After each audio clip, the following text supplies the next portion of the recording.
नमस्ते, प्रणाम दोस्तों। मैं वैष्णवी। सभी दोस्तों का स्वागत, वंदन, अभिनंदन है गाने के सफ़र लोकगीत चैनल पर। तो सभी दर्शकों से मेरा हाथ जोड़कर निवेदन है कि आप लोग इस चैनल को ज़्यादा से ज़्यादा सपोर्ट कीजिए।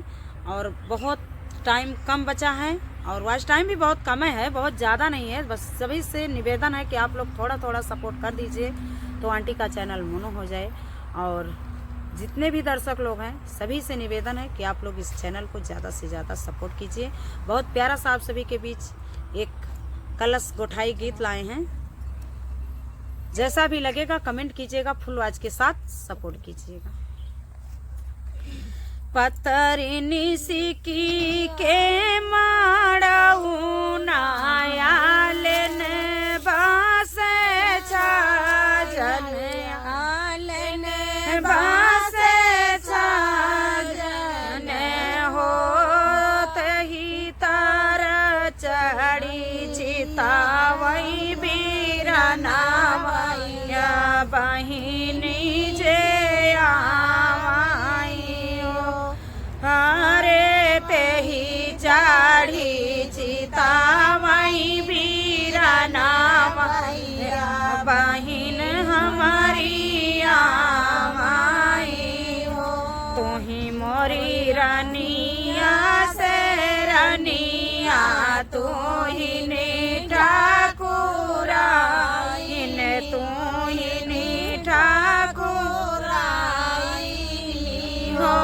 धानायावत बाटी बहिनी हमारी गारभाजिनी बुआली हो।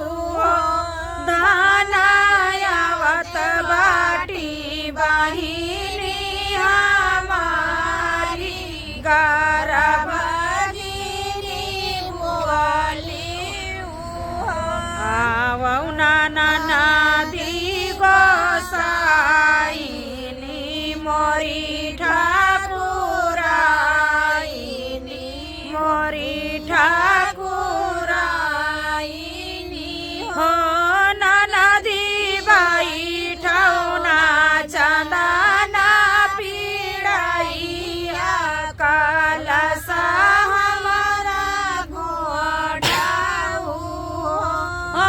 नदी बाई ठौना चंदना पीड़ाइया कलसा हमारा घोड़ाऊ। रुचि रुचि कलसा साजाऊ बही माड़ाऊ आमादर बही माड़ाऊ आमादर बही हो।